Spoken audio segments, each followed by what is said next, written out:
পঞ্চম ধাপে ২৯টি পৌরসভায় ভোট গ্রহণ শুরু, নির্বাচন সুষ্ঠু করতে কঠোর নির্দেশনা, নিরাপত্তা জোরদার।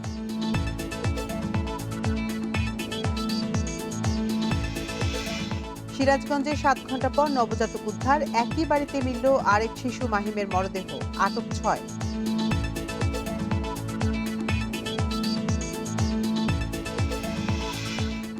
অনলাইনে রেল টিকিট ব্যবস্থাপনায় অনিয়মের প্রমাণ, দুর্নীতি নয় প্রক্রিয়ায় ভুল হওয়ার দাবি রেলমন্ত্রীর।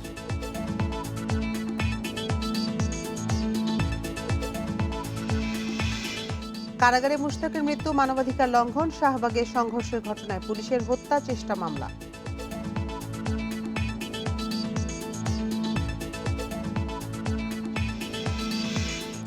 এবং উৎপাদন বাড়াতে ইলিশের অভয় আশ্রমে ২ মাসের জন্য বন্ধ হচ্ছে সব ধরনের মাছ শিকার, মাঠে থাকবে ভ্রাম্যমাণ আদালত।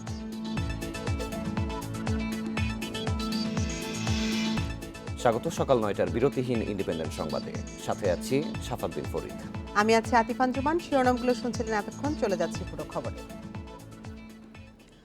পঞ্চম ধাপে ২৯টি পৌরসভায় ভোট গ্রহণ শুরু হয়েছে। সকাল ৮টায় শুরু হওয়া এই ভোট গ্রহণ একটানা চলবে বিকেল ৪টা পর্যন্ত। এর আগেই কেন্দ্রে নির্বাচনী সামগ্রী পৌঁছানো সহ সব প্রস্তুতি সম্পন্ন করেছিল নির্বাচন কমিশন। সুষ্ঠু নির্বাচন অনুষ্ঠানের জন্য নির্বাচনী কেন্দ্রগুলোকে ঘিরে নেওয়া হয়েছে ৩ স্তরে নিরাপত্তা ব্যবস্থা। ২০ জেলার ২৯টি পৌরসভার ভোটে অংশ নিয়েছেন আওয়ামী লীগ, বিএনপি সহ কয়েকটি রাজনৈতিক দলের প্রার্থী। মেয়র পদে প্রতিদ্বন্দ্বিতা করছেন ৯৬ জন। সবকটি পৌরসভায় ভোট হচ্ছে ইলেকট্রনিক ভোটিং মেশিনে।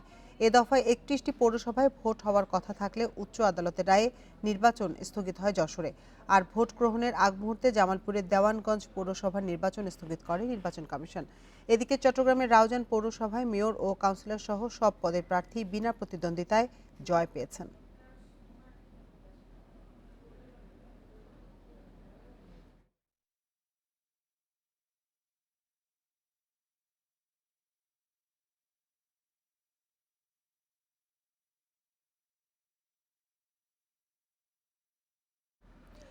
পৌর নির্বাচনের খবর জানাতে এবার রংপুর থেকে আমাদের সাথে যোগ দিয়েছেন সহকর্মী নজরুল ইসলাম।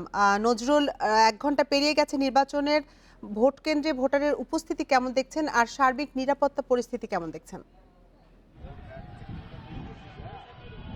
দেখুন, আসলে ভোট কেন্দ্রে কিন্তু ভোটারের উপস্থিতি একেবারেই কম। আমরা সকাল থেকে যেটা দেখতে পেরেছি যে ভোট কেন্দ্রগুলোতে একদম মানুষের সমাগম অনেকটাই কম। তবে বাইরে দেখা যাচ্ছে যে তারা মিছিল মিটিং করছেন, বিভিন্নভাবে তারা হৈহুল্লো করছেন, ভোটারদের আনবার চেষ্টা করছেন।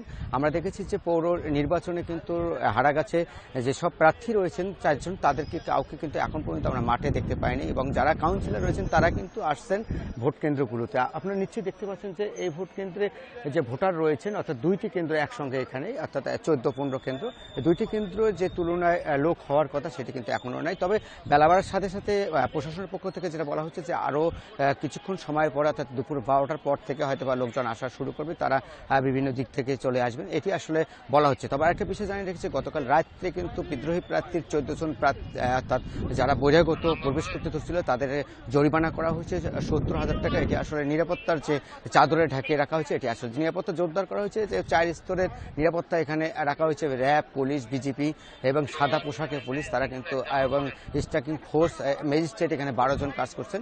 তারা যেভাবে হোক এই নির্বাচনটাকে সুষ্ঠু ও শান্তিপূর্ণভাবে পাড়ি দেওয়ার চেষ্টা চালিয়ে যাচ্ছেন। তবে এখন পর্যন্ত আমরা যেটা জানতে পেরেছি যে বিএনপির প্রার্থী তিনি অভিযোগ করে যাচ্ছেন যে তাদের সাথে আওয়ামী লীগের প্রার্থীদের দ্বন্দ্ব রয়েছে, এবং যারা স্বতন্ত্র প্রার্থী রয়েছে একজন এখানে ইরশাদুল ইসলাম, তিনিও কিন্তু আসলে এই অভিযোগগুলো করে যাচ্ছেন। তবে অভিযোগ পাল্টাপাল্টি রয়ে গেছে রংপুর হারাগাছ পৌর নির্বাচনে, এটি আসলে বলা হচ্ছে। তবে সব মিলিয়ে নির্বাচন সুষ্ঠু এবং শান্তিপূর্ণভাবে নির্বাচন এখন পর্যন্ত কোথাও গোলযোগের খবর পাওয়া যায়নি, হচ্ছে, এটি আসলে বলা হচ্ছে প্রশাসনের পক্ষ থেকে। তবে একটু আগে আমি রংপুর মেট্রোপলিটন পুলিশ কমিশনারের সঙ্গে কথা বলেছেন, তিনি যেমনটি জানিয়েছেন যে ৩৭২ জন পুলিশ মোতায়েন করা হয়েছে, এবং সাদা পোশাকে পুলিশ আছে, র্যাব আছে, বিজিপি আছে। পুরো অর্থাৎ ২০টি কেন্দ্র প্রশাসনের যে চাদরে ঢাকা, এটি আসলে ঢেকে দেওয়া হয়েছে, এটি আসলে বলা হচ্ছে অর্থাৎ প্রশাসনের পক্ষ থেকে। নজরুল, আপনি সাথেই থাকুন। এবার আমরা যাব লক্ষ্মীপুরে, সেখানে আছেন সহকর্মী আব্বাস হোসেন। আব্বাস, লক্ষ্মীপুরের ভোট কেন্দ্রগুলোতে আপনি ভোটার উপস্থিতি কেমন দেখছেন? নির্বাচনের সার্বিক পরিস্থিতি কেমন? আর নির্বাচন কারচুপির, ভোট কারচুপির কোনো অভিযোগ পাওয়া গেছে কিনা সেখানে? আসলে প্রথমে যদি আমি বলি, এখন পর্যন্ত নির্বাচনের যে পরিবেশ সেটি এখন পর্যন্ত ভালো রয়েছে এবং এর বাইরেও কিন্তু আমি এখন যেখানে আছি এটি হলো রায়পুর স্টেশন মডেল সরকারি প্রাথমিক বিদ্যালয়। এই কেন্দ্রে কিন্তু যে মানুষের দীর্ঘ লাইন, নারী পুরুষ সবাই দীর্ঘ লাইনে দাঁড়িয়ে তারা ভোট দিচ্ছেন। এর বাইরেও কিন্তু আমরা আরো কয়েকটি কেন্দ্রে গিয়েছি। প্রতিটি কেন্দ্রে কিন্তু যে নারী পুরুষ যে উভয়ে কিন্তু উপচে পড়া ভিড় রয়েছে, অর্থাৎ উৎসবমুখর পরিবেশে কিন্তু ভোটাররা আসছেন এবং তারা নির্বিঘ্ন ভোট দিচ্ছেন। কিন্তু আমরা এর বাইরে অনেক ভোটারের সাথে কথা বলেছি, তারা বলছেন যে ইভিএম যেহেতু নতুন, এই ইভিএম নতুন হওয়ার কারণে অনেকে যে বিড়ম্বনার মধ্যে পড়তে হয়েছে, অর্থাৎ সময় লাগছে, কিন্তু তারপরেও কিন্তু তারা ভোট দিতে পেরে তারা আনন্দিত হচ্ছেন। এর বাইরে কিন্তু বিএনপি এবং অন্যান্য যে স্বতন্ত্র মেয়র প্রার্থী রয়েছেন তারা ইতিমধ্যে অভিযোগ করেছেন তাদের অনেক কেন্দ্র থেকে তাদের এজেন্টদেরকে বের করে দেওয়া হয়েছে এবং তাদের ভোটারদেরকে বাধা দেওয়া হচ্ছে, তাদেরকে ভোট দিতে দেওয়া হচ্ছে না, এমনটি অভিযোগ করেছেন বিএনপি প্রার্থী বা অন্য স্বতন্ত্র প্রার্থীরা। কিন্তু এর বাইরে কিন্তু আওয়ামী লীগের যিনি প্রার্থী রয়েছেন গিয়াসউদ্দিন রুবেল ভাট, তিনি এই কেন্দ্রে, আমি এখন যে কেন্দ্রে আছি এই কেন্দ্রে কিছুক্ষণ আগে ভোট দিয়েছেন, তিনি জয় পরাজয় মেনে নেবেন এবং তিনি বিজয়ের ব্যাপারে আশাবাদী। কিন্তু এর বাইরে যদি আপনি একটু দেখাতে চাই, এখন স্টেশন সরকারি মডেলের যে প্রাথমিক বিদ্যালয় রয়েছে এখানে আপনি দেখতে পাবেন যে প্রচুর যে নারী পুরুষ ভোটাররা দীর্ঘ লাইনে দাঁড়িয়ে তারা ভোট দিচ্ছেন। এর বাইরেও কিন্তু একই অবস্থা অন্য কেন্দ্রেও। কিন্তু আমরা এই কিছুক্ষণ আগে আমি কথা বলেছি এখানকার বিএনপি প্রার্থী যিনি এবিএম জিলানী রয়েছেন তার সাথে, তিনি অভিযোগ করেছেন যে তার কেন্দ্রে বাধা দেওয়া হচ্ছে এবং প্রতিটি কেন্দ্রে যে এজেন্টদেরকে বের করে দেওয়া হচ্ছে এবং ভোট দিতে বাধা দেওয়া হচ্ছে। এরপরও তারা মাঠে আছেন, এখন পর্যন্ত মাঠে থাকবেন। এর বাইরে কিন্তু আমরা আইন শৃঙ্খলা বাহিনীর যে তৎপরতা নিয়ে আমি কথা বলেছি police super doctor S M কামরুজ্জামানের সাথে, তিনি জানিয়েছেন প্রতিটি কেন্দ্রে পর্যাপ্ত আইন শৃঙ্খলা বাহিনী নিয়োজিত রয়েছে যেন মানুষ নির্বিঘ্নে নিরাপদে মানুষ ভোট দিতে পারে সে ধরনের ব্যবস্থা করা হয়েছে। আর এর বাইরেও যে নির্বাহী ম্যাজিস্ট্রেট রয়েছেন, প্রতিটি কেন্দ্রে একজন নির্বাহী ম্যাজিস্ট্রেট রয়েছেন, অর্থাৎ জেলা প্রশাসনের পক্ষ থেকে ব্যাপক প্রস্তুতি নেওয়া হচ্ছে ভোট কেন্দ্রগুলোতে। তো এখন পর্যন্ত ভোটের যে পরিবেশ, এই পরিবেশটা কিন্তু অনেক ভালো রয়েছে এবং আমরা দেখতে পাচ্ছি উৎসবমুখর পরিবেশে মানুষ ভোট দিচ্ছে। রংপুর ও লক্ষ্মীপুর থেকে পঞ্চম ধাপের পৌর নির্বাচনের সবশেষ খবর জানাচ্ছিলেন আমাদের সহকর্মীরা। সিরাজগঞ্জে হাসপাতাল থেকে চুরি হওয়া শিশু মাহিমের মরদেহ 4 দিন পর উদ্ধার করা হয়েছে। তবে চুরির 7 ঘন্টার মধ্যে নবজাতক সামিউলকে একই বাড়ি থেকে জীবিত উদ্ধার করতে সক্ষম হয়েছে পুলিশ। এ ঘটনায় আটক করা হয়েছে চোর চক্রের 6 সদস্যকে। পুলিশ জানিয়েছে হাটিকুমরুলের সাখাওয়াত এইচ মেমোরিয়াল হাসপাতালে জন্ম নেয়ার কয়েক ঘন্টার মধ্যেই শনিবার বেলা 3টার দিকে চুরি হয়ে যায় সামিউল। পরে হাসপাতাল ও আশপাশের সিসিটিভির ফুটেজ দেখে তদন্ত শুরু করে পুলিশ। ফুটেজে দেখা যায় একজন মহিলা শিশুটিকে নিয়ে হাসপাতাল থেকে বের হয়ে অটোরিকশায় যাচ্ছে। পরে পুলিশ ওই চালককে জিজ্ঞাসাবাদ করে সলঙ্গা থানার আলোকদিয়া গ্রাম থেকে নবজাতক সামিউলকে জীবিত উদ্ধার করে। চুরি হওয়া আরেক শিশু মাহিমের মরদেহ একই বাড়ি থেকে উদ্ধার করে পুলিশ। এ ঘটনায় আটক 6 জনকে জিজ্ঞাসাবাদ করছে পুলিশ।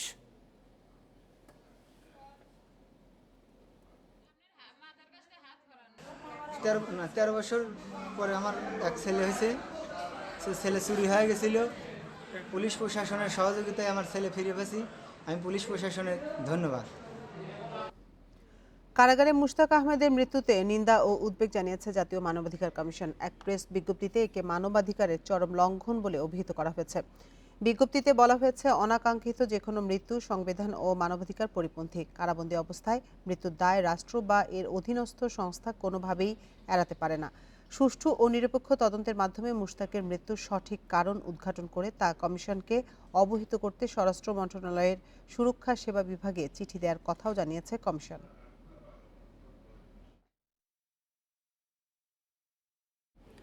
এদিকে অবিলম্বে ডিজিটাল নিরাপত্তা আইন বাতিলের দাবি জানিয়েছে বামপন্থী ছাত্র সংগঠনগুলো। না হলে সোমবার স্বরাষ্ট্র মন্ত্রণালয় ঘেরাও এবং বুধবার প্রধানমন্ত্রীর কার্যালয় অভিমুখে যাত্রার ঘোষণা দিয়েছেন আন্দোলনকারীরা। রাজধানী শাহবাগে বিক্ষোভ মিছিল ও সমাবেশ থেকে কর্মসূচির ঘোষণা দেন নেতারা। এদিকে লেখক মুশতাক আহমেদের মৃত্যুর কারণ সন্ধানে 5 সদস্যের কমিটি গঠন করেছে স্বরাষ্ট্র মন্ত্রণালয়। কারাবন্দী লেখক মুশতাক আহমেদের মৃত্যুর প্রতিবাদ ও ডিজিটাল নিরাপত্তা আইন বাতিলের দাবিতে শনিবার সকালে ঢাকা বিশ্ববিদ্যালয়ের রাজু ভাস্কর্য থেকে শাহবাগ পর্যন্ত বিক্ষোভ মিছিল করে সাধারণ ছাত্র পরিষদ। পরে রাজু ভাস্কর্যে অবস্থান নেয় তারা। এ সময় সংগঠনের নেতারা বলেন, এই আইনের মাধ্যমে মানুষের কথা বলার অধিকার কেড়ে নেওয়া হচ্ছে, তাই এই আইন বাতিলের দাবি জানান তারা। পরে ছাত্র ফেডারেশনের পক্ষ থেকে 2 দিনের কর্মসূচি ঘোষণা করা হয়। আমরা আগামী 1 মার্চ রাজু ভাস্কর্য থেকে জবাই দিয়ে ওই স্বরাষ্ট্র মন্ত্রণালয়ের অভিমুখে আমরা ঘেরাও কর্মসূচি পালন করব। সরকার যদি এই দাবিগুলো মেনে না নেয় তাহলে আমরা শুধু মন্ত্রণালয়ে ঘেরাও করে বসে থাকবো না। আগামী দিনে আমরা ওই গণভবন, ওই বঙ্গভবন সেটাও ঘেরাও কর্মসূচির মাধ্যমে এদেশের ছাত্র তরুণ যুবতা তাদের অধিকার প্রতিষ্ঠা করবে। জাতীয় প্রেস ক্লাবেও ডিজিটাল আইন বাতিলের দাবিতে মানববন্ধন করেছে বাম সংগঠন ও সাধারণ ছাত্র পরিষদ। এ সময় নেতারা অভিযোগ করেন নিজেদের নিরাপত্তায় আইনকে ব্যবহার করছে সরকার। আজকে এখানে সমাবেশ হয়েছে, একই সময় ঢাকা বিশ্ববিদ্যালয়ের রাজু ভাস্কর্যের সমাবেশ হচ্ছে। আমাদের দাবি কিন্তু এক ও অভিন্ন। একটাই দাবি, এই বিতর্কিত কালো আইন বাতিল করতে হবে এবং মোস্তাককে যেভাবে আমাদের একজন বক্তা বলেছেন জুডিশিয়ারি হেফাজতে হত্যা করা হয়েছে, এই হত্যাকাণ্ডের সঠিক বিচার করতে হবে। এদিকে লেখক মুস্তাকের মৃত্যুর ঘটনা তদন্তে 2 সদস্যের কমিটি গঠন করেছে গাজীপুর জেলা প্রশাসন। 2 কার্যদিবসের মধ্যে কমিটিকে প্রতিবেদন দিতে বলা হয়েছে। প্রাথমিকভাবে জেনেছি সে বাথরুমে গিয়ে পড়ে গেছে। এখন সেখান থেকে তাকে ডাক্তার দেখে রেফার করতে সময় নিয়েছে কিনা বা কি অবস্থা, এগুলোই আমার। ডিজিটাল নিরাপত্তা আইনে গাজীপুরের কাশিমপুর কেন্দ্রীয় কারাগারে বন্দী ছিলেন লেখক মুস্তাক আহমেদ। অসুস্থ হয়ে পড়ায় বৃহস্পতিবার হাসপাতালে নেওয়া হলে চিকিৎসক তাকে মৃত ঘোষণা করেন। Khaled Raihan, independent News, Dhaka. কারাগারে মুশতাকের মৃত্যুর প্রতিবাদে শাহবাগের সংঘর্ষের ঘটনায় আটক 7 জনের বিরুদ্ধে পুলিশ সদস্য হত্যা চেষ্টার অভিযোগে মামলা হয়েছে। আসামি করা হয়েছে অজ্ঞাত পরিচয় আরও 1 থেকে 150 জনকে। শুক্রবার মধ্যরাতে গ্রেপ্তার 7 জনকে আদালতে হাজির করে রিমান্ডের আবেদন করে পুলিশ। পরে তাদের জেল গেটে জিজ্ঞাসাবাদের অনুমতি দেওয়া হয়। এর আগে শাহবাগে মুশতাক হত্যার বিচার চেয়ে মশাল মিছিল করে বাম ছাত্র সংগঠনের নেতাকর্মীরা। এ সময় পুলিশের সঙ্গে তাদের সংঘর্ষ হয়।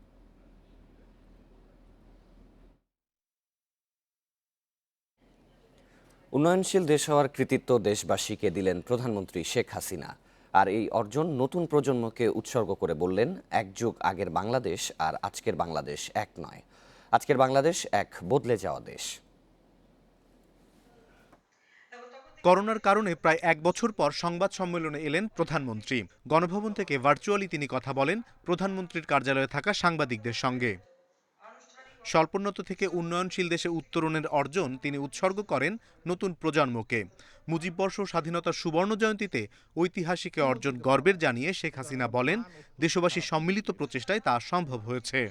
আজকের যে অর্জন, স্বল্পোন্নত দেশ থেকে উন্নয়নশীল দেশে উত্তরণ, তা আমাদের বিগত 12 বছরের নিরলস পরিকল্পনা, পরিশ্রম ও প্রচেষ্টার ফসল। আর দেশের মানুষই কিন্তু এসব কাজ করে দিয়েছেন। আমরা শুধু সরকারি থেকে নীতি সহায়তা দিয়ে সুযোগ তৈরি করে দিয়েছি, আর সেই সাথে আমাদের সকলে মিলিতভাবে আমরা কাজ করেছি। উন্নয়নশীল দেশ হওয়ায় বিশ্বে প্রত্যয়ী ও মর্যাদাশীল দেশ হিসেবে জায়গা করে নেবে জানিয়ে একে সুসংহত ও টেকসই করায় জোর দেন সরকার প্রধান। বদলে যাওয়া দেশকে বুঝতে আর্থিক ও অন্যান্য সূচকে নজর রাখার পরামর্শও তার। এক যুগ আগের বাংলাদেশ আর আজকের বাংলাদেশ কিন্তু এক নয়। প্রিয় সাংবাদিকবৃন্দ, নিশ্চয়ই আপনারা সেটা স্বীকার করবেন। আজকের বাংলাদেশ এক বদলে যাওয়া বাংলাদেশ। সামনে এগিয়ে যাওয়ার সব রকম প্রস্তুতি আমাদের আছে। উন্নয়নশীল দেশ হিসেবে কী কী করণীয় সে ব্যাপারেও আমাদের চিন্তাভাবনা রয়েছে, সেটাও আমরা পদক্ষেপ নিচ্ছি। এবং আমরা কারোর মুখোমুখি না, আমরা নিজের পায়ে দাঁড়াবো, আত্মমর্যাদা নিয়ে চলবো, বিশ্ব দরবারে মাথা উঁচু করে চলবো এবং আমাদের উন্নয়নের কাজ আমাদের নিজেদের বাজেট থেকেও আমরা করতে পারবো। উন্নয়নের চলমান গতি বজায় থাকলে বাংলাদেশ অদূর ভবিষ্যতে উন্নত দেশের কাতারে উঠবে বলেও আশা প্রধানমন্ত্রী শেখ হাসিনার। অনিমেষ কর, ইন্ডিপেন্ডেন্ট নিউজ, ঢাকা। অনলাইনে রেলের টিকিট সরবরাহ ও সংরক্ষণে দরপত্রের মাধ্যমে অপারেটর নিয়োগে অনিয়ম ও দুর্নীতি পেয়েছে সিপিটিইউ এর রিভিউ প্যানেল। জড়িতদের চিহ্নিত করে তাদের বিরুদ্ধে ব্যবস্থা নেওয়ার সুপারিশও করা হয়েছে প্রতিবেদনে। তবে রেলমন্ত্রী বলছেন, দুর্নীতি নয়, প্রক্রিয়ায় ভুল হয়েছে। আর পরিকল্পনা মন্ত্রী বলছেন, অনিয়ম হলে বিধি অনুযায়ী ব্যবস্থা নেওয়ার বিকল্প নেই। অনলাইনে রেলের টিকিট সরবরাহ ও সংরক্ষণে 5 বছরের জন্য অপারেটর নিয়োগে গত বছর দরপত্র আহ্বান করে রেলওয়ে। গেল নভেম্বরে এতে অংশ নেওয়া 9টি প্রতিষ্ঠানের মধ্যে সহজ লিমিটেডকে নির্বাচিত করে দরপত্র মূল্যায়ন কমিটি। কিন্তু বর্তমানে operator computer network system CNS CPTU review প্যানেলে দরপত্র প্রক্রিয়ায় অনিয়মের অভিযোগ করা ছাড়াও হাইকোর্টে রিট করে। অভিযোগ পর্যালোচনা করে CPTU জানায় কর্তৃপক্ষ যাত্রী প্রতি 4 টাকা 35 পয়সা খরচ নির্ধারণ করলেও সহজ মাত্র 25 পয়সা দাম দেয়, যা প্রকৃত খরচের চেয়ে বেশি ধরা হয়েছে, অথবা কর্মকর্তাদের সাথে যোগসাজশ করে দরপত্রে 94 ভাগের বেশি দাম কম দিয়েছে। তবে অভিযোগ অস্বীকার করেছে সহজের অংশীদার প্রতিষ্ঠান সিনেসিস IT। আমরা সর্বনিম্ন দরপত্রদাতা হিসাবে মনোনীত হয়েছি এবং এও প্রমাণ করে দেখিয়েছি আমাদের নির্বাচিত করা হলে রেলওয়ে কর্তৃপক্ষ প্রতি বছর 80 কোটিরও টাকা বেশি পরিমাণ টাকা সেভ করতে পারবে। কাজেই আমাকে এখন বুঝিয়ে বলুন কিভাবে অনিয়ম করে রেল কর্তৃপক্ষ আমাদেরকে নির্বাচিত করলো। রেলমন্ত্রী জানান দরপত্র প্রক্রিয়ায় দুর্নীতি নয়, ভুল হয়েছে। এটা হলো অনিয়ম হয়েছে বলে তারা বাতিল করে দিয়েছে। তো অনিয়ম হওয়ার জন্য আবার কারো বিরুদ্ধে ব্যবস্থা নেওয়ার যে কথাটা বলতেছে এটা আমরা যুক্তিসঙ্গত মনে করতেছি না। ভুল হতে পারে, কাজ করতে গেলে তারা ভুল হতে পারে। এটা তো কাউকে পাইয়ে দেওয়ার জন্য, কাউকে দেওয়ার জন্য তো সেই ধরনের কোনো ছিল না। অভিযোগ প্রমাণিত হলে সংশ্লিষ্টদের বিরুদ্ধে বিধি অনুযায়ী ব্যবস্থা নেওয়ার কথা জানান পরিকল্পনা মন্ত্রী। রিভিউ প্যানেল অনিয়ম পেয়েছে, এটা তো খুবই ইম্পর্টেন্ট একটা তথ্য। রিভিউ প্যানেল অনিয়ম পেলে কী করতে হবে আমাদের বিধিবিধানে আছে, সেই অনুযায়ী আমরা ব্যবস্থা নিব। না নিলে তো আমার গাফিলতি হবে, আমার ব্যর্থতা হবে, সচিবের ব্যর্থতা হবে। সেই ক্ষেত্রে আমাদের বিরুদ্ধে কী নেওয়া যায় সেই বিধানও আছে। দরপত্রটি বাতিল হওয়ায় নতুন করে দরপত্র আহ্বানের প্রস্তুতি নিচ্ছে রেলওয়ে। তবে বিষয়টি হাইকোর্টে নিষ্পত্তি না হওয়ায় কাজ শুরু করা সম্ভব হচ্ছে না। Sajjad Hossain, independent News, Dhaka. আপনারা দেখছেন সকাল 9টায় বিরতিহীন সংবাদ। এরপর অন্যান্য খবরের সাথে আরও যা দেখবেন। নিয়ম না মেনেই রাজধানীর মোহাম্মদপুরে নির্মাণ হচ্ছে স্ট্রম ড্রেন, পয় নিষ্কাশনে সংযোগ থাকায় জলাবদ্ধতার শঙ্কা।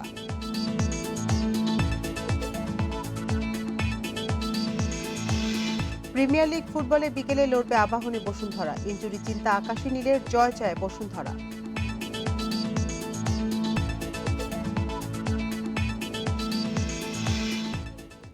এবার শুধু দাবি নয়, আন্দোলনের মাধ্যমে অধিকার প্রতিষ্ঠা করা হবে বলে জানিয়েছেন বিএনপি নেতারা। শনিবার বিকেলে খুলনায় এক সমাবেশে কথা বলেন তারা। আন্দোলনের মাধ্যমে এবছরই দলের চেয়ারপারসন খালেদা জিয়াকে স্থায়ীভাবে মুক্ত করারও আশাবাদ জানানো হয় সমাবেশে। খুলনা নগরীর হাদিস পার্ক, পিকচার প্যালেস, ফেরিঘাট বা শিববাড়ি মোড়ে বিএনপি মহাসমাবেশ করতে চাইলেও শেষ পর্যন্ত অনুমতি না মেলায় কেডি ঘোষ রোডে দলীয় কার্যালয়ের সামনে জড়ো হন নেতাকর্মীরা। এ সময় মহাসমাবেশের অনুমতি না দেয়ায় তীব্র নিন্দা জানান তারা। অনুষ্ঠানে সুষ্ঠু নির্বাচন, জিয়াউর রহমানের বীর উত্তম খেতাব বাতিলের পরিকল্পনা বন্ধ ও খালেদা জিয়ার স্থায়ী মুক্তির দাবি জানান বক্তারা। সংবিধানকে, মুক্তিযোদ্ধাকে, শহীদ জিয়াকে যারা অপমান করেছে, স্বাধীনতাকে অপমান করেছে, ইঞ্চি ইঞ্চি হিসাব করে নেব।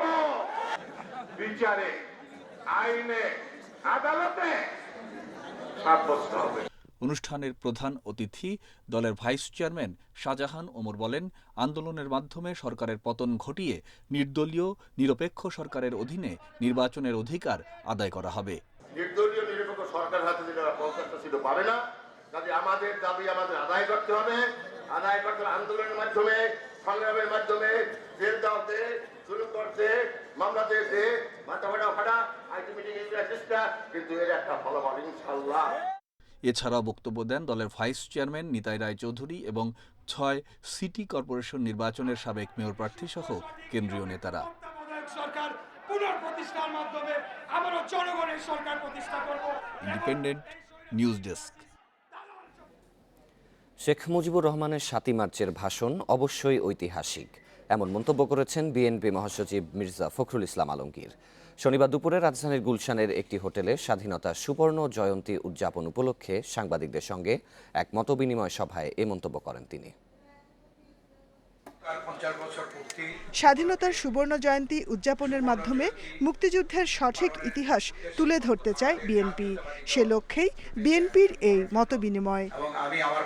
এক প্রশ্নের জবাবে দলের স্থায়ী কমিটির সদস্য ডক্টর খন্দকার মোশাররফ হোসেন বলেন, তাদের বিশ্বাস জিয়াউর রহমানের খেতাব বাতিলের মতো সিদ্ধান্ত সরকার নেবে না। কারা এই খেতাব দিয়েছে, সেটা যদি আমরা বিশ্লেষণ করি সেখানে দেখা যাবে জামুকা এটা তাদের এখতিয়ারে পড়ে না। আমরা বিশ্বাস করি যে সর্বশেষে সরকার এই ধরনের আত্মঘাতী কোনো সিদ্ধান্ত গ্রহণ করবেন না। বিএনপি মহাসচিব বলেন, স্বাধীনতার ইতিহাসে যার যে অবদান তাকে তার সম্মান অবশ্যই দিতে হবে। 7ই মার্চ এর ভাষণ শেখ মুজিবুর রহমান অবশ্যই ইতিহাস, অবশ্যই তার সম্মান তার মর্যাদা তাকে দিতে হবে। তার অর্থ এই নয় যে 7ই মার্চের আপনি যখন পালন করবেন তখন একথা বলবেন যে 7ই মার্চের ডাকেই আপনার হয়ে গিয়েছিল কিনা, সেটা আমরা আলোচনার মধ্যেই আসবে, ইতিহাস থেকে আসবে। কাউকে খাটো করার কোনো রকম ইচ্ছা আমাদের নেই। স্বাধীনতার সুবর্ণ জয়ন্তী উদযাপনে বিএনপির অনুষ্ঠানে প্রধানমন্ত্রীকে আমন্ত্রণ জানানো হবে বলেও জানান বিএনপির মহাসচিব। নিমন্ত্রণ পত্র যাবে, আজকেই যাবে। Jahanara Parvin, Independent News, Dhaka. জিয়াউর রহমান মুক্তিযুদ্ধের চেতনা নষ্ট করে সাম্প্রদায়িক গোষ্ঠীকে রাজনীতির সুযোগ করে দিয়েছিলেন বলে মন্তব্য করেছেন আওয়ামী লীগের সাধারণ সম্পাদক ওবায়দুল কাদের। শনিবার সকালে রাজধানীর সরকারি বাসভবন থেকে ভিডিও কনফারেন্সে এ মন্তব্য করেন তিনি। বিকৃতি শুরু করেন জেনারেল জিয়া। শিশু কিশোরদের কাছ থেকে মুক্তিযুদ্ধের ইতিহাস তারা যাতে জানতে না পারে, সেই ইতিহাসকে মুছে ফেলার সমস্ত চক্রান্তের মূলে জেনারেল জিয়াউর রহমান। স্বাধীনতার মহাস্থপতিকে এক ধরনের নির্বাসনে পাঠানো হয়েছিল। স্কুল ও কলেজের ক্লাস শুরু হচ্ছে 30শে মার্চ। এর মধ্যে সব শিক্ষকদের করোনার টিকা দেওয়া হবে বলে জানিয়েছেন শিক্ষামন্ত্রী দীপু মনি। এসএসসি পরীক্ষা জুন মাসে নেয়ার পরিকল্পনার কথাও জানিয়েছে শিক্ষা মন্ত্রণালয়। এই সিদ্ধান্তে খুশি অভিভাবক ও শিক্ষার্থীরা। এক বছর পর আগামী 30 মার্চ থেকে শুরু হচ্ছে প্রাথমিক, মাধ্যমিক ও উচ্চ মাধ্যমিক পর্যায়ের ক্লাস। শনিবার রাতে আন্তঃমন্ত্রণালয়ের বৈঠক শেষে এই সিদ্ধান্ত জানান শিক্ষামন্ত্রী দীপু মনি। সপ্তাহে 6 দিন করে ক্লাস নেওয়া হবে। 60 দিন ক্লাস নেওয়া শেষ হলে 2 সপ্তাহ পর শুরু হবে এসএসসি পরীক্ষা। এইচএসসি পরীক্ষার্থীদের 80 দিন ক্লাস নিয়ে 2 সপ্তাহ পর পরীক্ষা নেওয়া হবে। কমছে রমজানের ছুটিও। যখনই খুলবো তারপর থেকে 60 কর্মদিবস তাদেরকে ক্লাস করিয়ে পরীক্ষার আগে অন্তত সপ্তাহ 2 সময় আরও দিয়ে তারপরে তাদের পরীক্ষাটা নেব। 2022 সালের এসএসসি ও এইচএসসি পরীক্ষার্থীদের সপ্তাহে 2 দিন করে নেওয়া হবে ক্লাস। পঞ্চম শ্রেণীতে ক্লাস হবে সপ্তাহে 5 দিন। এছাড়া অন্যান্য শ্রেণীর ক্লাস হবে সপ্তাহে 1 দিন করে। প্রাক প্রাথমিক পর্যায়ে ক্লাস শুরু হবে না। প্রাথমিকে তারা পঞ্চম শ্রেণীকে প্রতিদিন হয়তো আনবেন, আমরা মাধ্যমিক এবং উচ্চ মাধ্যমিকে দশম এবং দ্বাদশকে প্রতিদিন আনব, আর বাকি ক্লাসগুলো হয়তো সপ্তাহে 1 দিন প্রথমে আসবে, তার কয়েকদিন পর থেকে তারা সপ্তাহে 2 দিন করে আসবে। পর্যায়ক্রমে আমরা স্বাভাবিকের দিকে আমরা নিয়ে যাব। স্কুল কলেজ খুলে দেওয়ার সিদ্ধান্তকে সাধুবাদ জানিয়েছেন শিক্ষা গবেষকরা। শিক্ষার্থীদের স্বাস্থ্যবিধি সম্পর্কে সচেতন করতে শিক্ষকদের প্রতি আহ্বান জানান। যেভাবে রুটিন তৈরি করা হচ্ছে সেই রুটিনটা যাতে সঠিকভাবে ডিস্ট্রিবিউট করা হয় এবং মেনে চলে, স্বাস্থ্যবিধি থেকে শুরু করে সকল ধরনের নিয়মকানুন মেনে চলে, এই জিনিসগুলো কিন্তু আমাদেরকে বিবেচনায় আনা লাগবে। এদিকে খোলার জন্য প্রস্তুতি শেষ করেছে স্কুল কলেজ। 30শে মার্চ ক্লাস নিতে প্রস্তুত রয়েছি। আশা করি 30শে মার্চ থেকে বাংলাদেশের শিক্ষা কার্যক্রম আবার সচল হবে, আমরা আবার আমাদের কর্মক্ষেত্রে ফিরে যাব। এই সিদ্ধান্তে খুশি অভিভাবকরা। শিক্ষার্থীদের অপেক্ষা এখন শুধু ক্লাসে ফেরার। আমাদের ছেলেমেয়েরা স্কুলে যেতে পারবে, আমরা সবাই খুশি। বাসায় বসে বাচ্চাদের কোনো পড়ালেখা হয় না, মানসিকভাবে তারা বিপদগ্রস্ত হচ্ছেন। স্কুল খোলার সংবাদটা শুনে আমরা খুবই আনন্দিত। তো দীর্ঘদিন পর আমরা স্কুলের পরিবেশে ফিরে যেতে পারছি। 30 মার্চের মধ্যে সব শিক্ষকদেরকে করোনার টিকা দেয়া হবে বলে জানিয়েছে মন্ত্রণালয়। নূরে আলম, ইন্ডিপেন্ডেন্ট নিউজ, ঢাকা। 17 দিনে করোনার টিকা নিয়েছেন প্রায় 30 লাখ মানুষ। স্বাস্থ্য বিভাগ জানিয়েছে এদের মধ্যে 711 জনের মৃদু পার্শ্ব প্রতিক্রিয়া দেখা দিয়েছে। কারো কারো সামান্য জ্বর, গায়ে ব্যথা ও বমি ছাড়া মারাত্মক কিছু হয়নি। করোনা টিকার সবচেয়ে বড় কেন্দ্র বঙ্গবন্ধু শেখ মুজিব মেডিকেল বিশ্ববিদ্যালয়। এখানে দিনে 1,500-এর বেশি মানুষ টিকা নেন। টিকা নেয়ার পর প্রত্যেককে 30 মিনিট পর্যবেক্ষণে রাখা হয়। এছাড়া প্রতিটি কেন্দ্রে পার্শ্ব প্রতিক্রিয়া যাচাইয়ে বিশেষ টিমও রয়েছে। তাদের সরাসরি তদারক করছে ঔষধ প্রশাসন অধিদপ্তর। এই ম্যাক্সিমাম ক্ষেত্রে দেখা গেছে প্যারাসিটামল ট্যাবলেট অথবা কিছু অ্যান্টিহিস্টামিন জাতীয় কিছু ওষুধ খেলে পারে, কিন্তু এগুলো ভালো হয়ে যাচ্ছে। এতে করে তেমন হসপিটালাইজেশন অথবা এরকম ধরনের কিছু প্রয়োজন নাই। দেখা যাচ্ছে টিকা নেয়ার পর কারো জ্বর, গায়ে ব্যথা, বমির মতো কিছু পার্শ্ব প্রতিক্রিয়া দেখা দিয়েছে। তবে তা খুব বেশি সময় স্থায়ী হয়নি বলে জানিয়েছে স্বাস্থ্য বিভাগ। একটা ভ্যাকসিন যে শরীরের আমাদের ইমিউন। শিশু নিহাদের মরদেহ ঢাকা শ্যামপুর থেকে উদ্ধারের 4 দিনেও রহস্য উদ্ঘাটন করতে পারেনি পুলিশ। সিসিটিভি ফুটেজ দেখে সন্দেহভাজন একজনকে আটক করলেও তেমন কোনো তথ্য পায়নি পুলিশ। যাদের বাসা থেকে মরদেহ উদ্ধার করা হয়েছে তাদের সঙ্গে নিহাদের পারিবারিক সম্পর্ক না থাকলেও কেন গাজীপুর থেকে ঢাকা এনে হত্যা করা হয়েছে সে প্রশ্নের উত্তর খোঁজা হচ্ছে। গাজীপুরের গাছার মুক্ত সরণির শততা মিনি সোয়েটারের সামনে থেকে 20 ফেব্রুয়ারি নিখোঁজ হয় 3 বছরের শিশু নিহাদ ইসলাম। ওই দিনই থানায় অপহরণ মামলা করে শিশুর বাবা। তদন্তে পুলিশের হাতে আসে সিসিটিভি ক্যামেরার ফুটেজ। এতে দেখা যায় সকাল 11:06 শিশু নিহাদকে কোলে করে নিয়ে যায় এক ব্যক্তি। 20 মিনিট পর আরেক ক্যামেরায় দেখা যায় শিশুটিকে নিয়ে বোর্ডবাজার এলাকায় গাড়িতে করে ঢাকায় রওনা হয় ওই ব্যক্তি। ঘটনার 3 দিন পর 23 ফেব্রুয়ারি শিশুটির মরদেহ পাওয়া যায় শ্যামপুরের কটন মিল এলাকার 3তলা বাসার ছাদের পানির ট্যাঙ্কে। একটা গন্ধ আসছিল, মানুষ ডেকে এনে যখন দেখালাম ওরাই বলল যে পানির ভিতরে ট্যাঙ্কির ভিতরে এটা বাচ্চার লাশ। যারা জানে তাদের মাধ্যমেই এটা ঘটনাটা হয়েছে। এখন যদি আল্লাহ অপরাধীকে ধরতে সহায়তা করেন, তারপরে যদি ধরতে পারে তাহলে আমরা বিপদমুক্ত হয়ে যাচ্ছি। শিশুটি এই বাসায় আসলো কিভাবে, এ প্রশ্নের উত্তর নেই পুলিশের কাছে।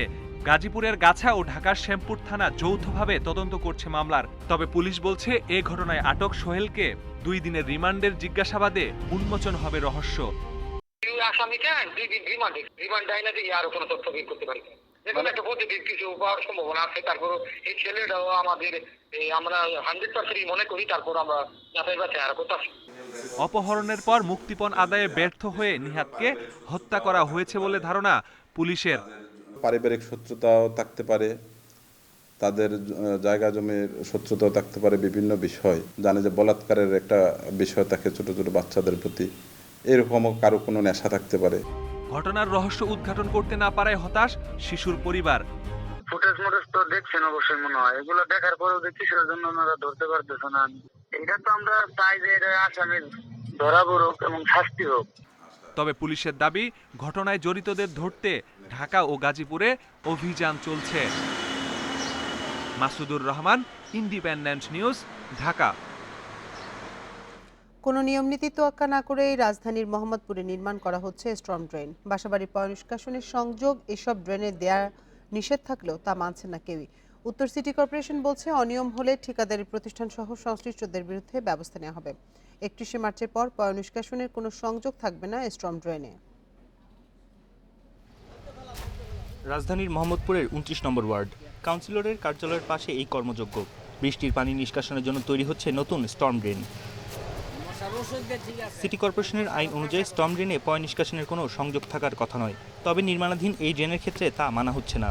ফলে বৃষ্টির পানি নিষ্কাশন তো দূরের কথা, উল্টো জলাবদ্ধতার আশঙ্কা দেখছেন অনেকে। এখন ওইটা দেওয়ার কারণে দেখা গেছে বাসার বর্জ্য, তারপরে রাস্তার বর্জ্য সব একসাথে ড্রেনটা ভরাট হয়ে যাইতেছে। বিকল্প একটা ব্যবস্থা থাকলে বর্জ্যগুলো অন্যদিকে চলে যেত আর পানিগুলো একদিকে চলে যেত, এটা সহজ হতো আমাদের জন্য। এখন তো আমরা এটা বুঝতে পারতেছি না তাদের কি চিন্তা ভাবনা নিয়ে কাজ করতেছে। আমরা উপভোগের সময় এটা কিছুদিন পর পর একটা সমস্যা দেখা দেয়, পানি রাস্তার মধ্যে থাকে বা যাতায়াতের ক্ষেত্রে একটা সমস্যা হয়ে যায়। স্টর্ম ড্রেন থেকে পয় নিষ্কাশন সহ অন্য সব ধরনের সংযোগ ছড়িয়ে নিতে গত 31 জানুয়ারি বিজ্ঞপ্তি দেয় উত্তর সিটি কর্পোরেশন। নতুন ড্রেন নির্মাণে কেন নিয়ম মানা হলো না তা জানতে ঠিকাদারি প্রতিষ্ঠান মোল্লা সাবরিনের অফিসে গিয়েও পাওয়া যায়নি কোনো কর্মকর্তাকে। মোবাইল ফোনে যোগাযোগের চেষ্টা করেও পাওয়া যায়নি সাড়া। উত্তর সিটি কর্পোরেশন বলছে স্টর্ম ড্রেন নির্মাণে নিয়মভঙ্গের কোনো সুযোগ নেই। ঠিকাদারি প্রতিষ্ঠানের বিরুদ্ধে ব্যবস্থা নেওয়ার কথা বলছে কর্তৃপক্ষ। মার্চের 31 তারিখের পরে আমরা অভিযানে নামব।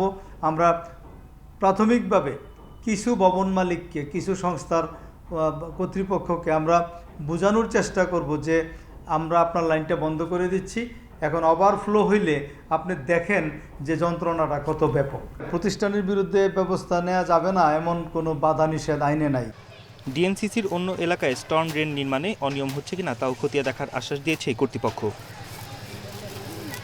বন ইবনে কামাল, ইন্ডিপেন্ডেন্ট নিউজ, ঢাকা। সেনা অভ্যুত্থান বিরোধী বক্তব্য দেয়ায় বরখাস্ত হলেন জাতিসংঘে মিয়ানমারের রাষ্ট্রদূত কিয়াও মোতুন। শনিবার তাকে বরখাস্ত করা হয় বলে জানিয়েছে দেশটির সেনাবাহিনী। এদিকে পুলিশের গুলিতে এক নারী বিক্ষোভকারী আহত হয়েছেন। আটক হয়েছেন 400-রও বেশি। সেনা অভ্যুত্থানের বিরুদ্ধে কঠোর পদক্ষেপ নিতে শুক্রবার জাতিসংঘের হস্তক্ষেপ চান মিয়ানমারের রাষ্ট্রদূত কিয়াও মোতুন।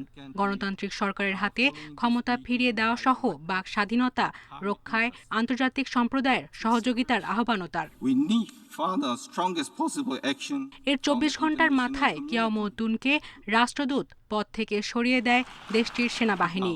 তুন দেশের সঙ্গে বিশ্বাসঘাতকতা করেছে জানিয়ে রাষ্ট্রীয় টেলিভিশন MRTV জানায় তিনি ক্ষমতার অপব্যবহার ও রাষ্ট্রদূত হিসেবে দায়বদ্ধতা পালনে ব্যর্থ। এদিকে সেনাবিরোধী বিক্ষোভ অব্যাহত আছে দেশটির নানা শহরে। সূচির মুক্তি ও সেনা শাসনের অবসান চেয়ে স্লোগান দেয় গণতন্ত্রকামীরা। মনোইয়াতে পুলিশের গুলিতে আহত এক নারী।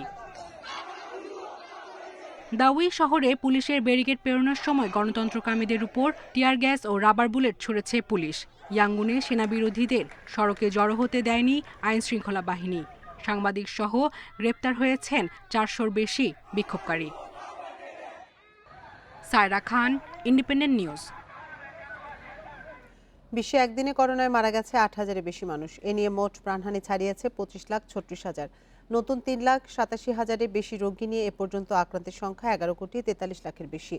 24 ঘন্টায় সবচেয়ে বেশি 1,500 জনের মৃত্যু হয়েছে যুক্তরাষ্ট্রে। দেশটিতে এ পর্যন্ত প্রাণহানি ছাড়িয়েছে 5,24,000। নতুন শনাক্ত 64,000-এর বেশি।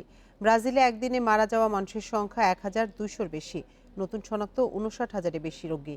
মেক্সিকোতে 24 ঘন্টায় 700-র বেশি মানুষের মৃত্যু এবং 7,500-এর বেশি রোগী নতুন শনাক্ত হয়েছে। এদিকে যুক্তরাষ্ট্রের জরুরি প্রয়োগে চূড়ান্ত অনুমোদন পেল জনসন অ্যান্ড জনসনের করোনা ভ্যাকসিন। শুক্রবার উপদেষ্টা কমিটির সুপারিশের পর চূড়ান্ত অনুমোদন দিল যুক্তরাষ্ট্রের খাদ্য ও ওষুধ প্রশাসন। আগামী সপ্তাহে যুক্তরাষ্ট্রে পৌঁছাবে প্রথম চালান। জুন নাগাদ পৌঁছাবে 10 কোটি ডোজ। একে আমেরিকার নাগরিকদের জন্য সুসংবাদ হিসেবে উল্লেখ করে সকলের প্রতি স্বাস্থ্যবিধি মেনে চলার আহ্বান জানান president Joe Biden. Johnson and জনসনের টিকার একটি ডোজই করোনা মোকাবিলায় কার্যকর। এছাড়াও ফাইজার ও মডার্নার ভ্যাকসিনের তুলনায় সাশ্রয়ী এবং সংরক্ষণ প্রক্রিয়া সহজ। ক্লিনিক্যাল ট্রায়ালে দেখা গেছে জনসন অ্যান্ড জনসনের ভ্যাকসিনটি সামগ্রিকভাবে 66% কার্যকর। এরই মধ্যে যুক্তরাজ্য, EU ও কানাডা ভ্যাকসিনটির ডোজ অর্ডার করেছে। কোভ্যাক্স প্রকল্পের মাধ্যমে দরিদ্র দেশগুলোর জন্য অর্ডার করা হয়েছে 50 কোটি ডোজ।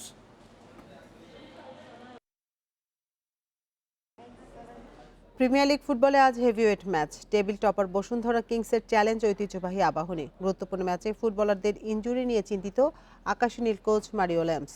অন্যদিকে শিরোপার পথে এগিয়ে যেতে জয় ভিন্ন কিছু ভাবছে না কিংস। বঙ্গবন্ধু স্টেডিয়ামে ম্যাচ শুরু বিকেল 4টায়। ফেডারেশন কাপের সেমিফাইনালে আবাহনী বসুন্ধরা কিংসের উত্তাপ ছড়ানো ম্যাচ সবার মনে থাকারই কথা। এগিয়ে যেও ম্যাচটা 3-1 গোলে হেরেছিল আবাহনী। খেলার শেষ দিকে অফসাইডে গোল বাতিল ইস্যু উত্তেজনা ছড়িয়েছিল। 1.5 মাস পর আবারও আবাহনী বসুন্ধরা মুখোমুখি। ফেড কাপ জয়ের পর লিগেও দারুণ ধারাবাহিক কিংস। 11 ম্যাচে 10 জয় দিয়ে টেবিলের শীর্ষে। তাদের 31 পয়েন্টের বিপরীতে আবাহনীর ঝুলিতে 22 পয়েন্ট, যদিও 1 ম্যাচ কম খেলেছে তারা।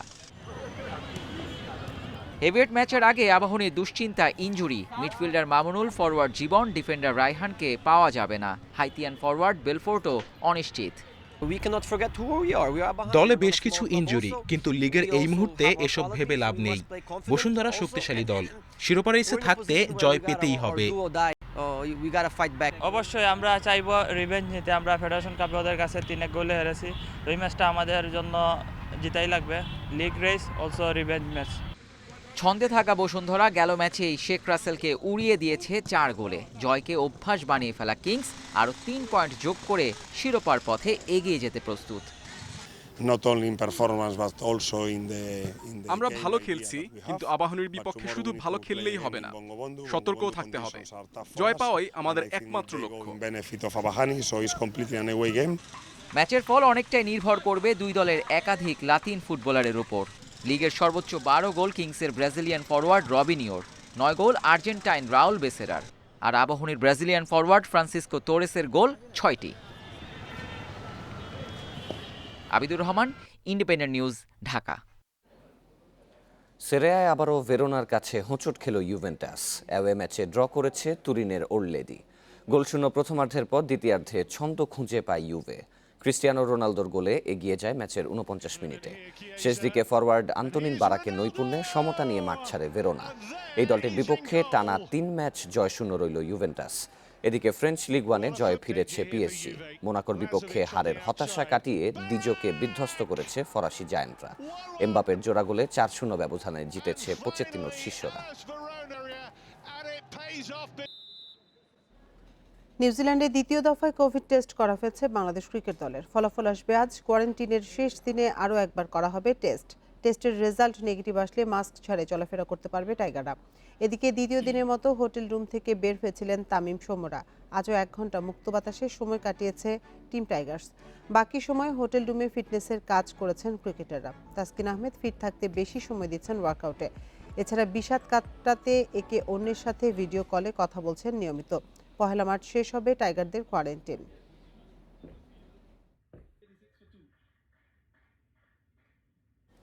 এদিকে করোনা পরিস্থিতির অবনতি হয়েছে নিউজিল্যান্ডে।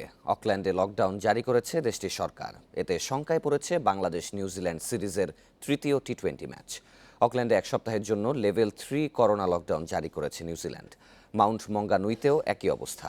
যদিও অকল্যান্ড ছাড়া বাকি শহরগুলোতে চলছে লেভেল 2 সতর্কতা। এতে নিউজিল্যান্ড অস্ট্রেলিয়ার চলমান টি-20 সিরিজের বাকি ম্যাচগুলো হবে ক্লোজ ডোরে। পরিস্থিতির অবনতি হলে শঙ্কায় পড়তে পারে নিউজিল্যান্ড ও বাংলাদেশের ওয়ানডে ও টি-20 সিরিজ। 20 মার্চ প্রথম ওয়ানডে হওয়ার কথা ডানে দিনে।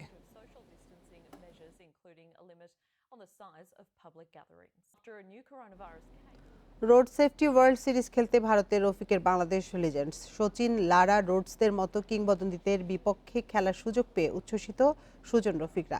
চ্যারিটি টুর্নামেন্ট হলেও ইতিবাচক ক্রিকেট খেলার লক্ষ্য লাল সবুজের সাবেকদের। ব্যাট, প্যাড, হেলমেট সহ আবারও তাদের অ্যাওয়ে মিশনের চ্যালেঞ্জ। বিমানবন্দরে সেই আগের দিনের মতোই রফিক পাইলটদের ব্যস্ততা। মাঠের খেলা ছেড়েছেন বহুদিন হলো, কিন্তু ক্রিকেটটা তো ভোলেননি। পুরনো সেই ইনস্টিংক্ট আর বিশ্বাস সঙ্গী করে আবারও মাঠে ফেরা ক্রিকেট শ্রেষ্ঠদের। গন্তব্য ভারতের বীর নারায়ণ সিং আন্তর্জাতিক ক্রিকেট স্টেডিয়াম। শুধু বাংলাদেশের ক্রিকেট মাস্টাররা নন, রোড সেফটি ওয়ার্ল্ড সিরিজে আরেকবার ব্যাট হাতে তুলে নেবার অপেক্ষায় তেন্ডুলকার, লারা, রোডস, সেবাগ, ব্রেটলিরা ইতিমধ্যে জমিয়ে দিয়েছেন কথার লড়াই। কিংবদন্তিদের সাথে পুরনো হিসেব নিকেশ মিটিয়ে নেবার চ্যালেঞ্জ রফিকদের। এটা একটা চ্যারিটি ম্যাচ, এটা একটা ওদের যে কোনো একটা উদ্দেশ্য নিয়ে করতেছে। তা মেন জিনিসটা যে সবথেকে বড় যে আবার এদের সাথে খেলেছি, এদের সাথে আবার নতুন করে দেখা হচ্ছে। হঠাৎ করে এই খেলাটা আসলো আসলে, আর এটা আমাদের জন্য তো একটা খেলাটা তো আমরা আসলে ওইভাবে খেলি না, ট্রেনিংয়েও কেউ প্র্যাকটিসও করি না। খালি রফিক, জাভেদ স্যার আমার মনে হয় প্র্যাকটিস, আর শরীফ আর রাজ হয়তো বা খেলা ছাড়ছে মাত্র, ওরা হয়তো একটু টাচে আছে, আমরা তো অনেকেই টাচেই নেই। আয়োজন ক্রিকেটের লক্ষ্য আরও বিস্তৃত। বিশ্বজুড়ে বাড়তে থাকা সড়ক দুর্ঘটনার বিরুদ্ধে সচেতনতা সৃষ্টির লক্ষ্যে আবারও মাঠে নেমে যাওয়া ক্রিকেট গ্রেডদের। আমাদের বাংলাদেশে অনেক দুর্ঘটনা ঘটে, রোড অ্যাক্সিডেন্টস হয়, ইন্ডিয়া হচ্ছে এবং ওরা এই উদ্যোগ নিচ্ছে। তো এটাই থাকবে যে যেন আমরা সাবধানে গাড়ি চালাই, সাবধানে রাস্তা পার হয়ে। সুন্দর একটা মিলন মেলার মতো, যে আমরা ফরমার প্লেয়ার যারা খেলেছি একটা সময় সবাই আবার এক হব, খেলা হবে। হয়তো সেই স্পিডটা হয়তো থাকবে না, বাট তারপরে বলবো যে চ্যালেঞ্জিং মুহূর্ত সবাই থাকবে, বিকজ তাদের সবার হ্যাবিট ছিল। টুর্নামেন্টের সবগুলো ম্যাচ হবে ছত্তিশগড়ের রায়পুরে। 5 মার্চ ইন্ডিয়া লেজেন্ডের বিপক্ষে প্রথম ম্যাচ রফিকের দলের। আসরের ফাইনাল 21 মার্চ। জহিরুল ইসলাম, ইন্ডিপেন্ডেন্ট নিউজ। করোনা বিরতির পর এখনও পুরোপুরি ক্রিকেটে ফেরা হয়নি নারী ক্রিকেটারদের। হয়নি ঘরোয়া কোনো আসর। সে কারণেই সাউথ আফ্রিকা ইমার্জিং দলের বিপক্ষে টাইগ্রেসদের সিরিজটা হবে কঠিন। তবে নিজেদের কন্ডিশনে সেরাটা দিতে তৈরি হচ্ছেন সালমা জাহানারারা। ৮০ করে আসেনি কোচ, ভারতীয় কোচিং স্টাফদের ছাঁটাই করার পর নারী ক্রিকেট দলের জন্য হাই প্রোফাইল কাউকে পায়নি বিসিবি। তাতে মেয়েদের অনুশীলনের দায়িত্ব পড়েছে দেশিদের উপর। ওসমান গনি নিয়েছেন স্পিনের দায়িত্ব। ফয়সাল হোসেন ডিকেন্স আছেন সহকারী কোচের ভূমিকায়। সময়ের সাথে আন্তর্জাতিক ম্যাচে ফেরার দিনক্ষণ ঘনিয়ে আসছে। মার্চের শেষে আসবে সাউথ আফ্রিকা ইমার্জিং দল। সবচেয়ে বড় প্রবলেম হচ্ছে এদের সব টি-20 খেলা হয়, তো এদের মানে নেট থেকে শুরু করে সব জায়গায় বলটাকে মারার একটা টেন্ডেন্সি হয়ে গেছে, কিন্তু বল যে থামাতে হবে, সিঙ্গলস বের করতে হবে, ট্যাকটিক্যাল জিনিসগুলো এরা কিছুটা পিছিয়ে আছে। আমরা এগুলো জিনিসের উপর কাজ করছি। নেই বিদেশি কোচিং স্টাফ, নেই দীর্ঘমেয়াদী পরিকল্পনা, কিছুটা হলেও ব্যাঘাত ঘটছে মেয়েদের ভবিষ্যৎ পরিকল্পনাতে। এসব ভাবনা মাথায় না নিয়ে প্রস্তুতিতে মনোযোগ দিচ্ছেন সালমা জাহানারারা। এটা আসলে প্রপার প্ল্যানের উপর ডিপেন্ড করে যে আমরা কি প্ল্যান পাচ্ছি এবং সেটার উপরে আমরা কি টাইপের প্র্যাকটিস করছি। সো আমার মনে হয় না যে এখানে হেড কোচের কোনো অভাব আমরা দেখতে পাচ্ছি। এটা আসলে পুরোটাই বোর্ডের ম্যাটার। তবে আমাদের অ্যাসিস্ট্যান্ট কোচ আছে, তার সঙ্গে আমাদের স্কিল ওয়াইজ কোচ দেওয়া হয়েছে। মিরপুরে মেয়েদের এই ক্যাম্প চলবে 1 মাস, তারপর সিলেটে চলে যাবে 5 ম্যাচের ওয়ানডে সিরিজ খেলতে। বাংলাদেশ ও সাউথ আফ্রিকা ইমার্জিং দল প্রথম ম্যাচে মুখোমুখি হবে 4 April. Mazharul Islam, independent news. Ahmedabad টেস্টের উইকেট নিয়ে বিতর্কে এসেছে নতুন মোড়। আনুষ্ঠানিকভাবে আইসিসির কাছে অভিযোগ করার কথা ভাবছে ইংলিশ ম্যানেজমেন্ট। এদিকে আহমেদাবাদের উইকেটের পুর রেটিং পাওয়া উচিত কিনা এই ইস্যুতে দুই ভাগে বিভক্ত ক্রিকেট বিশ্ব। আহমেদাবাদে যা হয়েছে তা ব্যাখ্যা করা কঠিন। মোতেরা শুষ্ক চিরখাওয়া উইকেটে মাতম 48 ঘন্টা ঠিকঠাক না পেরোতে। মাইনফিল্ড বলা হয়তো বাড়াবাড়ি, তবে স্পিনিং ট্র্যাকের উপাধিটাও কম হয়ে যাচ্ছে। পরিচিত ট্র্যাকে দুর্ধর্ষ আশ্বিন প্যাটেলরা, অকেশনাল রুটরাও প্রায় অপ্রতিরোধ্য। আহমেদাবাদ টেস্টে উইকেটের এমন আচরণ সত্ত্বেও সেই অর্থে নেই সমালোচনা। আয়োজক দেশের নাম ভারত হওয়াতেই হয়তো এমন সংযম আইসিসির, অথচ এর চেয়ে লঘু অপরাধে গুরুদণ্ড পেতে হয়েছে অনেক দেশকে। 2017-তে অস্ট্রেলিয়ার বিপক্ষে সিরিজে 2 ডিমেরিট পয়েন্ট পেয়েছিল মিরপুর। 1 বছর পর শ্রীলঙ্কার বিপক্ষে সিরিজে পুয়ার রেটিং এর পাশাপাশি আরও 1 ডিমেরিট পয়েন্ট পায় হোম অফ ক্রিকেট। এখানে অনেকেরই অনেক ধরনের স্বার্থ জড়িত আছে, কিন্তু ভারতীয় আইপিএল বলি বা ভারতীয় বিসিআর ভালো চোখে থাকতেও চায় অনেকে। সে কারণে কিন্তু ভারতের হয়তো সমালোচনা অনেকে করছেন না। প্রথম টেস্ট হারার পরে they wanted to make sure তারা যেন পরবর্তী টেস্টগুলো জিতে, এবং সে কারণে উইকেটের যথেষ্ট সুযোগ সুবিধাটা তারা নিয়েছে। মোতেরার উইকেটে কি পুয়ার রেটিং পাওয়া উচিত, এই প্রসঙ্গে বলতে গেলে প্রায় 2 ভাগে বিভক্ত ক্রিকেট দুনিয়া। টেস্ট ক্রিকেটে সাধারণত চতুর্থ বা পঞ্চম দিনের পর উইকেটের সহায়তা পান স্পিনাররা। সেটা না হয়ে যদি প্রথম 2 দিনে স্পিনাররা টার্ন পেতে শুরু করে, তবে সেটাই পুয়ার রেটিং এর উপযুক্ত উইকেট। আর এই যুক্তিতেই সামনে এগোচ্ছে ইংলিশ ম্যানেজমেন্ট। পিচ নিয়ে হয়তো করে ফেলতে পারে আনুষ্ঠানিক অভিযোগ। এই সময়টাই আমাদের মাঠে থাকার কথা ছিল, সেটা না করে স্টুডিওতে আমাকে অন্য আলাপে যেতে হয়েছে। বেশ কিছু বিষয় নিয়ে আলোচনা পর্যালোচনার প্রয়োজন আছে। অধিনায়ক রুটের সাথে আলোচনা করে পরবর্তী পদক্ষেপ ঠিক করব। পুয়ার রেটিং পেলে একটি পিচের নামের সাথে যুক্ত হয় 3 ডিমেরিট পয়েন্ট। 5 বছরের মধ্যে একই ভেন্যু যদি আরো 5 ডিমেরিট পয়েন্ট পায়, তবে তাকে 1 বছরের জন্য নিষিদ্ধ করে আইসিসি। জহিরুল ইসলাম, ইন্ডিপেন্ডেন্ট নিউজ। সুনামগঞ্জের টাঙ্গুয়ার হাওর যেন পাখির স্বর্গরাজ্য। শীতের শুরু থেকে শেষ পর্যন্ত হাওরে বসে পাখিদের মিলন মেলা। তবে অসাধু পাখি শিকারীদের কারণে দিন দিন কমতে শুরু করেছে পরিযায়ী পাখির সংখ্যা। ফলে প্রকৃতি হারাচ্ছে তার রূপবৈচিত্র্য। রূপবৈচিত্র্যের দিক থেকে অনন্য সুনামগঞ্জের টাঙ্গুয়ার হাওর। বিশাল এই জলাভূমিতে প্রকৃতি বেড়ে উঠেছে তার আপন খেয়ালে। বর্ষায় জলে থই থই করলেও শীতে ভিন্ন রূপ ধারণ করে এই হাওর। আর সেই রূপকে আরও অনন্য করে তোলে অতিথি পাখির দল। দেখা মেলে প্রায় 51 প্রজাতির পাখির। ভয়াবহ শীত থেকে বাঁচতে প্রতি বছর সাইবেরিয়া সহ বিভিন্ন শীতপ্রধান দেশ থেকে বাংলাদেশে ছুটে আসে অতিথি পাখি। তবে এসব পাখি শিকারে বেপরোয়া হয়ে ওঠে শিকারী চক্র। অবাধে চলে পাখি নিধন। কিছু অসাধু পাখি শিকারীদের কারণে এখানে পাখির আশাটা অনেক কমে গেছে। পর্যটকরা টাঙ্গুয়া কেন্দ্রিক আশায় অনীহা প্রকাশ করে। রাতের আধারে এই সমস্ত অতিথি পাখি শিকার করে দিনের বেলা এগুলো প্রকাশ্যে দিবালোকে অনেকটা বিক্রি করছে। পরিবেশ রক্ষায় প্রশাসনের আরও নজরদারি বাড়ানোর তাগিদ পরিবেশ কর্মীদের। পাখি নিধন হচ্ছে, বিভিন্নভাবে কৌশলে পাখি আটক করা হচ্ছে, বাজারে বিক্রি করা হচ্ছে। প্রশাসনকে এই ব্যাপারে আরও সচেতন হতে হবে। তবে জেলা প্রশাসকের দাবি হাওরের জীববৈচিত্র্য রক্ষা ও পাখি শিকার রুখতে সার্বক্ষণিক নজরদারি রয়েছে। টাঙ্গুয়ার হাওরে সার্বক্ষণিক আনসার দায়িত্ব পালন করতেছে। অতিথি পাখিকে যেন কেউ নিধন না করতে পারে বা হত্যা না করতে পারে বা শিকার না করতে পারে সে ব্যাপারে আমাদের অবস্থান অত্যন্ত শক্ত।